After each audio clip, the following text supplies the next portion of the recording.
ভারত সফরে পুতিনের জন্য জমকালো নৈশভোজের আয়োজন করেন মোদি। তবে মেনু জুড়ে ছিল পুরোপুরি নিরামিষ খাবার। রুশ প্রেসিডেন্টের ভারত যাত্রার মূল সুরই যেন এই নৈশভোজ। পুতিনকে স্বাগত জানাতে ভারতের অনেক আড়ম্বর থাকলেও বড় চুক্তি হয়েছে কম। যা হয়েছে বাণিজ্যই ছিল তার কেন্দ্রবিন্দু। ভারত রাশিয়ার কূটনৈতিক সম্পর্ক নতুন মাত্রায় পৌঁছেছে পুতিনের সাম্প্রতিক ৪৮ ঘন্টার নয়াদিল্লি সফরে। আর সেই সফর জুড়ে আলোচনায় একটি বিষয়, ভারতের দেওয়া ব্যতিক্রমী উপহার আর আড়ম্বরপূর্ণ অভ্যর্থনা।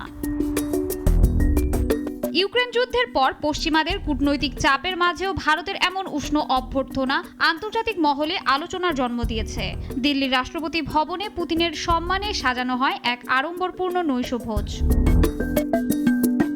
তবে মোদির মেনু জুড়ে ছিল পুরোপুরি নিরামিষ খাবার। ঝোল মোমো, কালো ছোলার কাবাব, জাফরানি পনির রোল, পালং মেথি মটর থেকে শুরু করে বাদামের হালুয়া সহ নানান কিছু, সব মিলিয়ে রাজকীয় আয়োজন।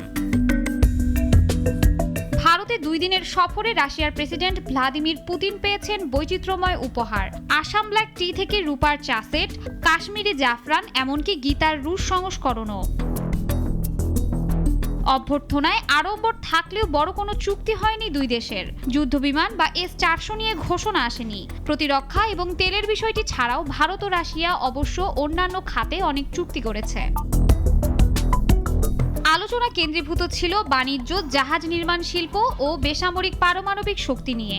দুই দেশ $100 বিলিয়ন বাণিজ্যিক লক্ষ্যমাত্রা নিয়ে 5 বছরের অর্থনৈতিক কাঠামো সই করেছে।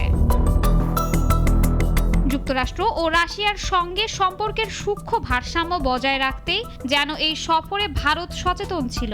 বিশ্বের নতুন ভূরাজনৈতিক বাস্তবতায় দিল্লি মস্কোর ঘনিষ্ঠতা আবারও দৃশ্যমান হলো সংযত কূটনৈতিক ভঙ্গিতে। শাশ্বতী সরকার, নাগরিক।